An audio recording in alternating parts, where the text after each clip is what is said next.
प्रधानमंत्री नरेंद्र मोदी बालासोर में रेल दुर्घटना स्थल का करेंगे दौरा, घायलों से भी करेंगे मुलाकात। पीएम ने इससे पहले स्थिति की समीक्षा के लिए एक उच्च स्तरीय बैठक की अध्यक्षता की।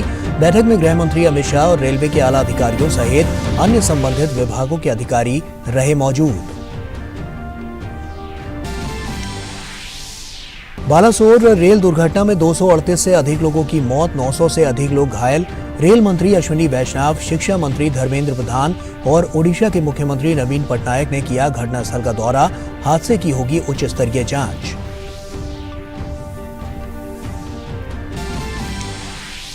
दक्षिण पूर्व रेलवे के अनुसार करीब 650 घायल यात्रियों को गोपालपुर, खंटापारा, बालासोर, भद्रक और सोरो के अस्पतालों में कराया गया भर्ती। रेल हादसे के बाद इस रूट पर ठप पड़ी रेल सेवा को फिर से बहाल करने के लिए जोर शोर से प्रयास जारी।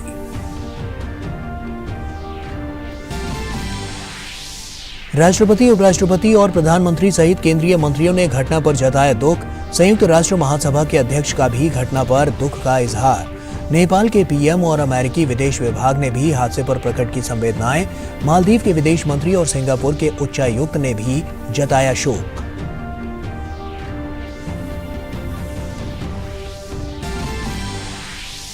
थाईलैंड ओपन बैडमिंटन में भारतीय स्टार शटलर लक्ष्य सेन आज बैंकॉक में पुरुष एकल की सेमीफाइनल में थाईलैंड के कुनलावुत वितिरदर्शन से भिड़ेंगे। नमस्कार, आप देख रहे हैं डीडी न्यूज। आपके साथ मैं हूं गौरव श्रीवास्तव। प्रधानमंत्री नरेंद्र मोदी ने बालासोर में भीषण रेल दुर्घटना पर स्थिति की समीक्षा के लिए एक उच्च स्तरीय बैठक की अध्यक्षता की। बैठक में गृह मंत्री अमित शाह सहित रेलवे और अन्य संबंधित विभागों के आला अधिकारी मौजूद थे। इस हादसे में 261 लोगों की मौत हुई है, जबकि 900 से अधिक यात्री घायल हुए हैं। इससे पहले प्रधानमंत्री मोदी ने बालेश्वर ट्रेन हादसे पर दुख जताया था। इसके अलावा प्रधानमंत्री मोदी ने रेल हादसे में मुआवजे के ऐलान की घोषणा की थी। पीएमओ के मुताबिक मृतकों के परिवारों को 2-2 लाख रुपए मुआवजा मिलेगा, जबकि घायलों को 50,000 रुपए की सहायता राशि मिलेगी।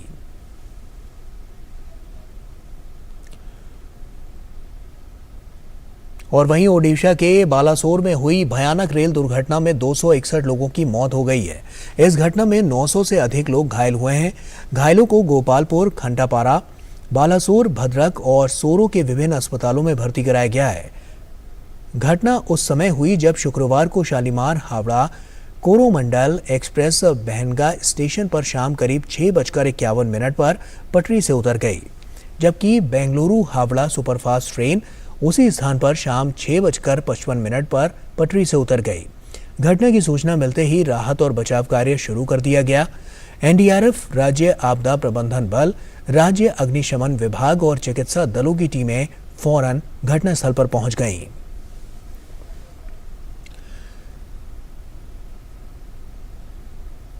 केंद्रीय मंत्री धर्मेंद्र प्रधान और अश्विनी वैष्णव ने दुर्घटना स्थल का दौरा किया।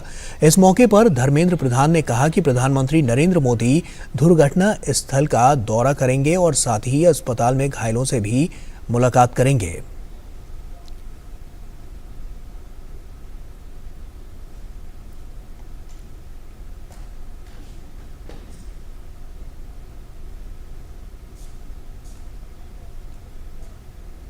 उन सारे मृतकों के प्रति हम समवेदना जताते हैं। रेल विभाग की ओर से 10 लाख रुपया की राशि की अनुदान घोषणा किया गया है मृतकों के लिए। अभी अभी खबर आ रही है मीडिया में, प्रधानमंत्री रिलीफ फंड से भी कुछ सहायता मिली है। स्वयं प्रधानमंत्री यहां अभी आएंगे, थोड़ी देर में यहां आएंगे, घटनास्थल को परिदर्शन करेंगे, फिर जाके कटक में जहां ज्यादा पैसेंजर चिकित्सा हो रहे हैं उनको भी देखेंगे। अभी आप सभी को मेरा अनुरोध है कि रेलवे को रिस्टोरेशन काम पे मदद करें। और वहीं रेल मंत्री अश्विनी वैष्णव ने कहा कि अभी राहत कार्य जोर शोर से चलाया जा रहा है। रेल मंत्री ने कहा कि घटना की पूरी जांच की जाएगी। उन्होंने कहा कि घटना की जांच के लिए उच्च स्तरीय कमेटी गठित की जाएगी। रेलवे सेफ्टी भी इस मामले की स्वतंत्र रूप से जांच करेगी। सरकार इस घटना की तह में जाएगी ताकि भविष्य में ऐसी दुर्घटना ना हो।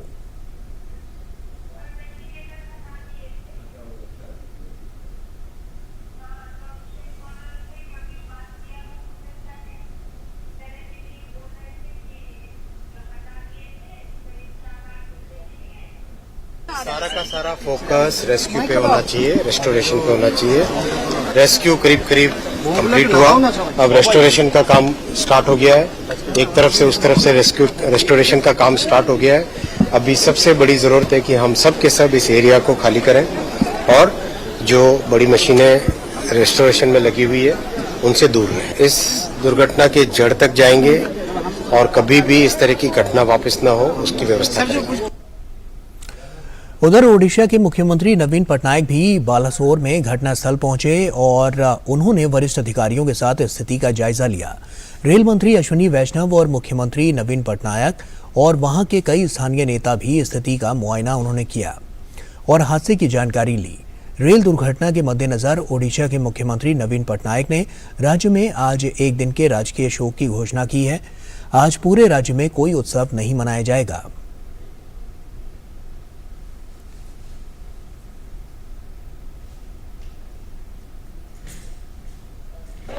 Extremely tragic train accident.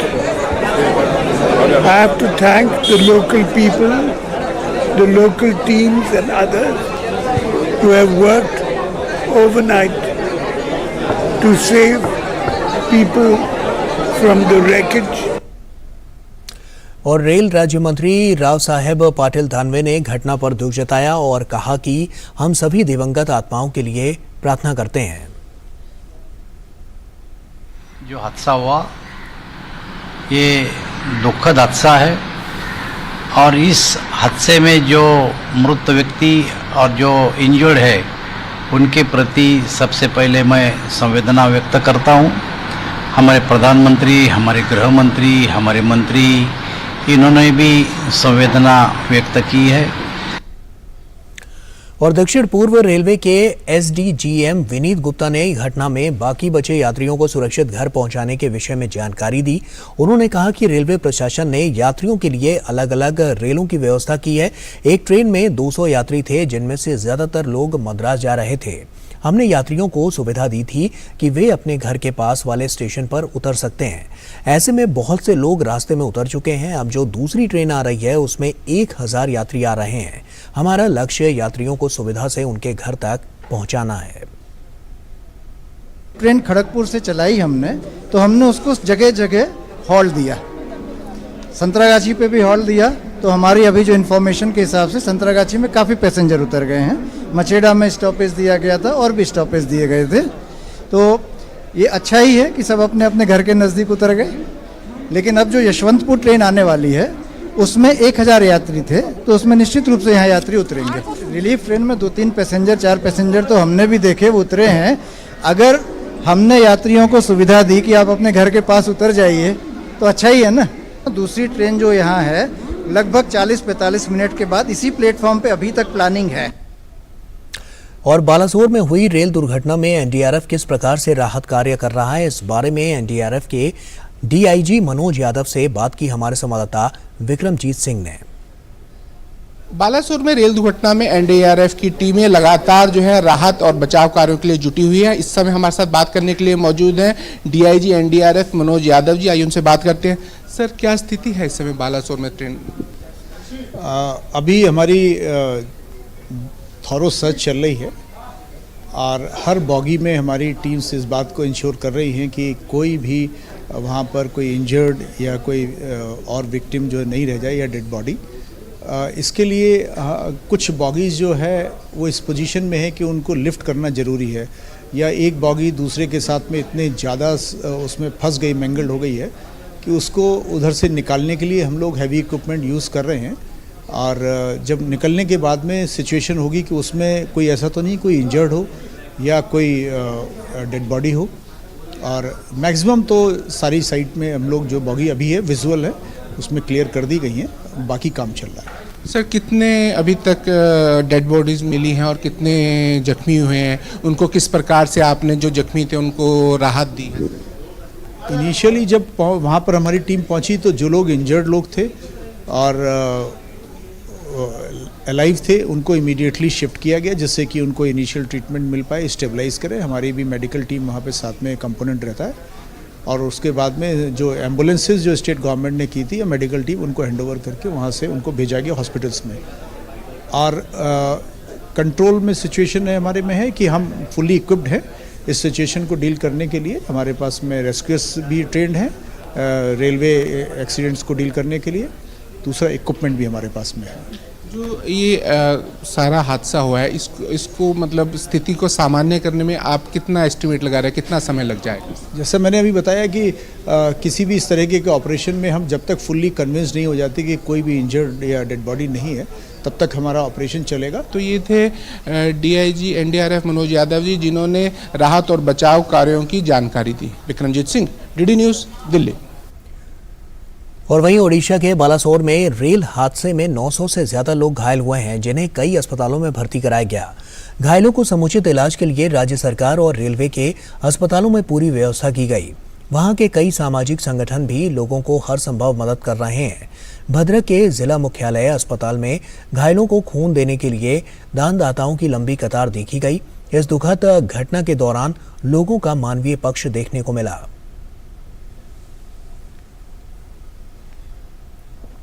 Train में जो दुर्घटना हुआ है इसी के लिए हम ब्लड देने के लिए आए हैं। भद्रक हमारा डिस्ट्रिक्ट मेडिकल ब्लड कैंप में हमारा संगठन आया है। 22-25 से आदमी लेकर आया हूँ ब्लड देने के लिए कि हमारा ब्लड लेके कोई किसी का जिंदगी बच जाए, इससे खुशी और दुनिया में कुछ नहीं है।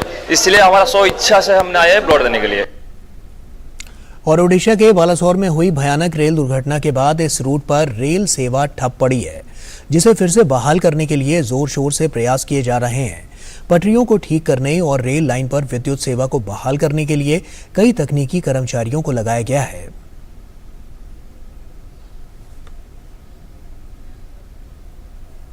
ओडिशा में बड़ा ट्रेन हादसा सामने आया। कोरोमंडल ट्रेन दुर्घटना के बाद दक्षिण पूर्व रेलवे ने घोषणा कर कई ट्रेनों को रद्द कर दिया है। साथ ही कई के रूट में भी बदलाव किए गए हैं। लगभग 48 ट्रेनों को रद्द कर दिया गया। वहीं 39 ट्रेनों के रूट में भी बदलाव किए गए हैं, जैसे कि 12-838 हावड़ा पुरी एक्सप्रेस ट्रेन को रद्द कर दिया गया था। और वहीं ओडिशा के बालासोर में हुए ट्रेन हादसे के बाद कई हेल्पलाइन नंबर जारी कर दिए गए हैं। हावड़ा हेल्पलाइन नंबर की बात करें तो 033-26382217 है। खड़गपुर हेल्पलाइन नंबर 89-720-73925 और 933-2392-339। बालासोर हेल्पलाइन नंबर की बात करें तो 8249591559 और 7978418322। शालीमार हेल्पलाइन नंबर की बात करें तो 9903370746। इमरजेंसी कंट्रोल रूम की बात करें तो 033-22143526 या 22535185 है। और राष्ट्रपति द्रौपदी मुर्मू ने घटना पर दुख जताया है। उन्होंने अपने ट्वीट संदेश में कहा कि ओडिशा के बालासोर में दुर्भाग्यपूर्ण रेल दुर्घटना में लोगों की मृत्यु के बारे में जानकर गहरा दुख हुआ। शोक संतप्त परिवारों के प्रति मेरी गहरी संवेदनाएं। मैं बचाव कार्यों के शीघ्र खत्म होने और घायलों के शीघ्र स्वस्थ होने की कामना करती हूं। और वहीं उपराष्ट्रपति जगदीप धनखड़ ने ट्वीट किया कि ओडिशा के बालासोर में ट्रेन हादसे में लोगों की मौत से गहरा दुख हुआ। इस कठिन समय में मेरी संवेदनाएं शोक संतप्त परिवारों के साथ हैं। घायलों के शीघ्र स्वस्थ होने की प्रार्थना।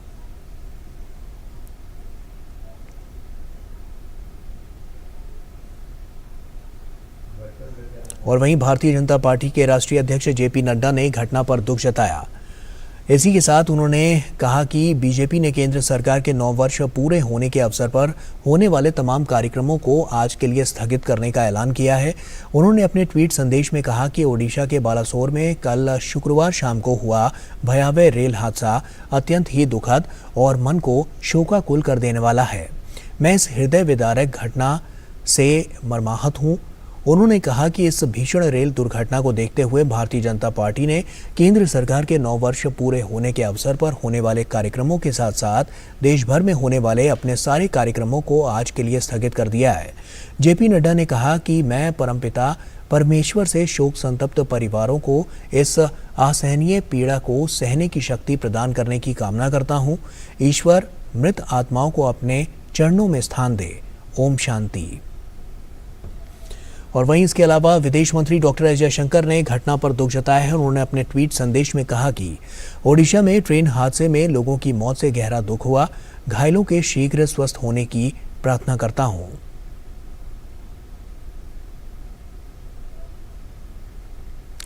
और विदेश मंत्री ने रेल दुर्घटना पर दुख जताया और ट्वीट भी किया।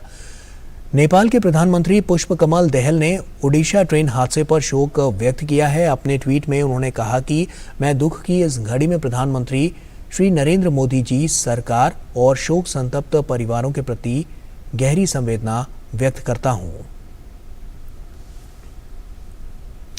ओडिशा में हुए रेल हादसे पर दुनिया भर से शोक संदेश आ रहे हैं। संयुक्त राष्ट्र महासभा के अध्यक्ष साबा कोरोसी ने ट्वीट कर कहा, भारत के ओडिशा में ट्रेन दुर्घटना की खबर सुनकर मुझे गहरा दुख हुआ। मेरे विचार और प्रार्थना पीड़ितों, उनके परिवारों और आपातकालीन सेवाओं के साथ हैं। जनता और भारत सरकार के प्रति हार्दिक संवेदना।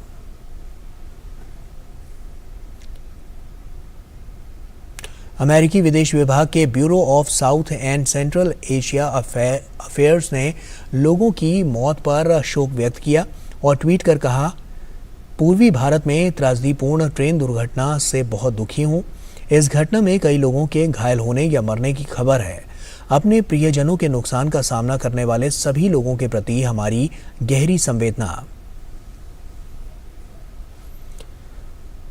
और वहीं मालदीव के विदेश मंत्री अब्दुल्ला शाहिद ने घटना पर दुख जताया और ट्वीट कर कहा कि ओडिशा भारत में दुखद ट्रेन दुर्घटना की खबर सुनकर गहरा दुख हुआ, जिससे कई लोगों की जान चली गई और घायल हो गए। पीड़ितों के परिवारों के प्रति मेरी हार्दिक संवेदना और घायलों के शीघ्र स्वस्थ होने की प्रार्थना करता हूं। इसके अलावा सिंगापुर के उच्चायुक्त वोंग ने ओडिशा में हुए रेल हादसे पर दुख जताया। सिंगापुर इंडिया ने ट्वीट कर कहा कि ओडिशा के बालासोर में ट्रेन हादसे से गहरा सदमा और दुख हुआ। हमारी संवेदनाएं शोक संतप्त और घायलों के परिवारों के साथ है।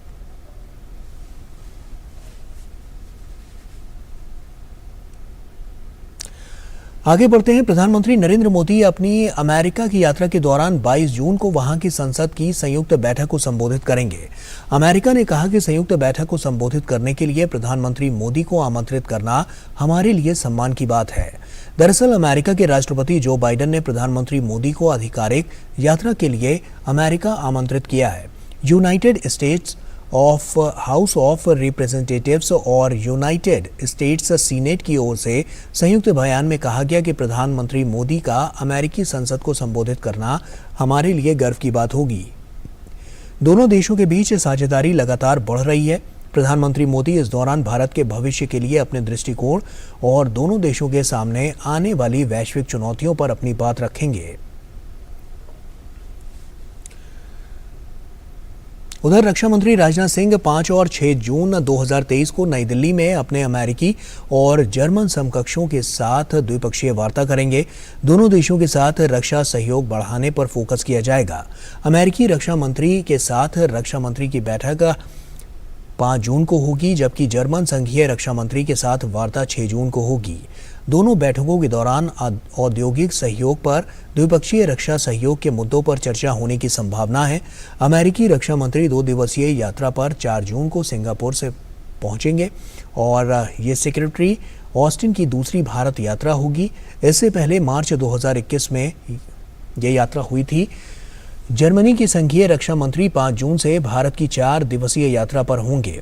वे इंडोनेशिया से आएंगे। रक्षा मंत्री के साथ अपनी बैठक के अलावा बोरिस पिस्टोरियस नई दिल्ली में इनोवेशन फॉर डिफेंस एक्सीलेंस द्वारा आयोजित एक कार्यक्रम के दौरान कुछ रक्षा स्टार्टअप से भी मुलाकात कर सकते हैं।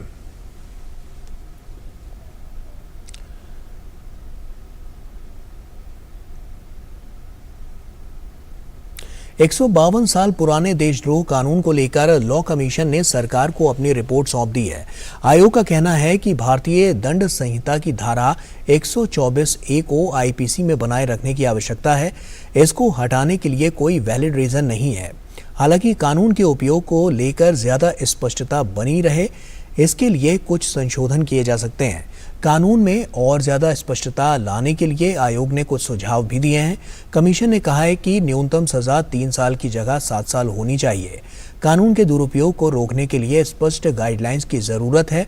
इंस्पेक्टर रैंक की अधिकारी की शुरुआती जांच और जांच रिपोर्ट को सरकार की मंजूरी के बाद ही एफआईआर दर्ज होनी चाहिए।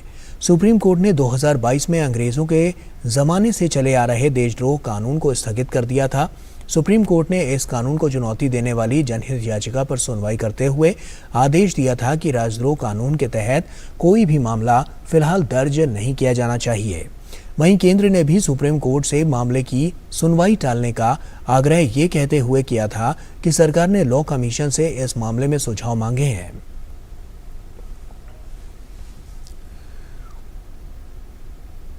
और केंद्रीय गृह मंत्री अमित शाह ने आगामी मॉनसून में बाढ़ प्रबंधन की समग्र तैयारियों की समीक्षा के लिए नई दिल्ली में उच्च स्तरीय बैठक की अध्यक्षता की।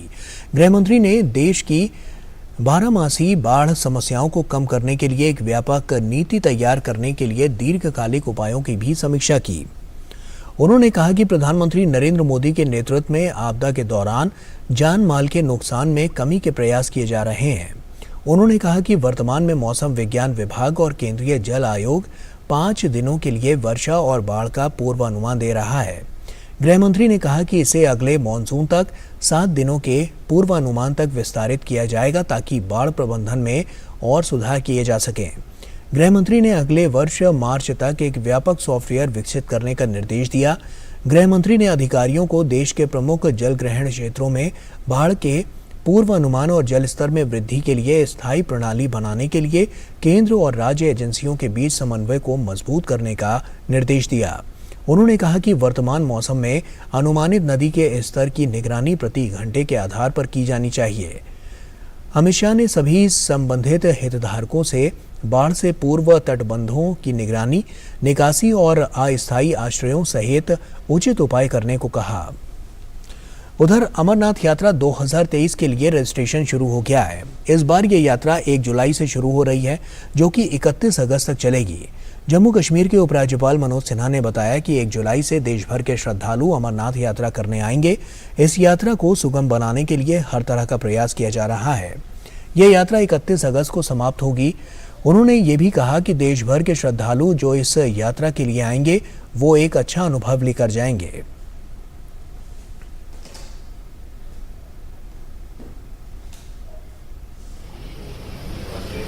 बाबा बर्फानी बाबा अमरनाथ जी की प्रथम पूजा प्रारंभ हुई।